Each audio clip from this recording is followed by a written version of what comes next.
Alan, are you Hi, with us now? guys. Yes, Hi, we can guys. hear Oh, you. terrific. My fault. Great to see you. Mhm. Alexander, I agree with much of what you say about London, and I too live in North London. But what I'd like to say, of the millions of things I'd like to talk about what's happening today, I'll take your mind back to the 2012 mayor election when Boris Johnson beat Ken Livingstone.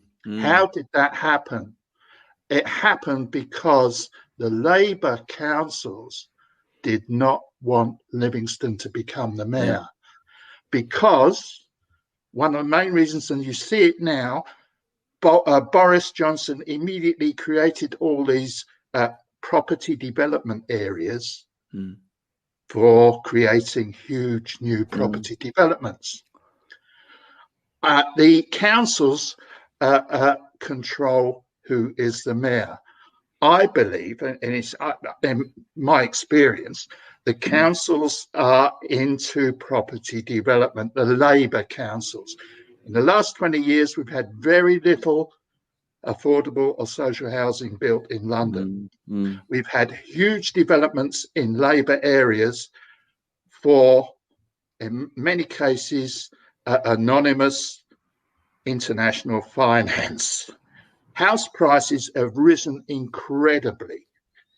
Having no social housing maintains high house prices.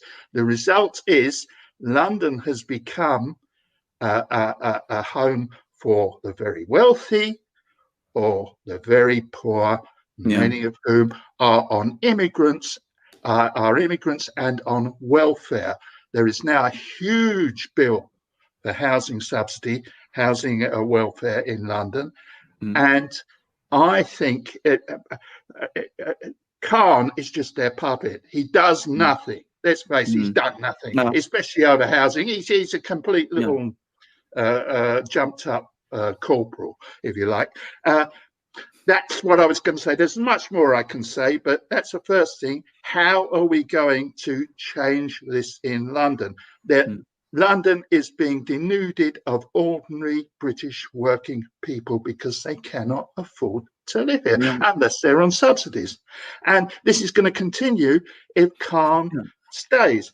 I've got other things, but I'll let you answer that. Yeah. No, I'm entirely agree, and I think your analysis is spot on. London is the British San Francisco. If you want to know where London is going, it's not there, but it is heading steadily in that direction. You have an immensely rich group of people who have enormous opportunities in London. I mean, London can provide you with anything. If you're rich in London, the whole world is there for you. But it's incredibly difficult, increasingly difficult for people outside that circle to live what you might call a middle-class life. It's becoming very, very difficult to do so. And you're quite right. The situation with housing in London is appalling and getting worse all the time. I think your characterization of Sadiq Khan is perfect. I think I agree with it 100%. I mean, he's certainly not someone I would ever support. And it's been fascinating for me to see London, which is the city where I lived all my life, all my adult life, and my childhood too, and to see how it's changing and changing fast and evolving, as I said, steadily in the direction that San Francisco in the United States has already reached. And the politics are very similar too. Yeah, the other thing I'd like to say is Brexit. We haven't talked about this, or you haven't talked about this so far regarding the elections today. I think this is the elephant in the room. Right. What happened with me is I suddenly saw that the Labour Party and the BBC and others disliked British democracy.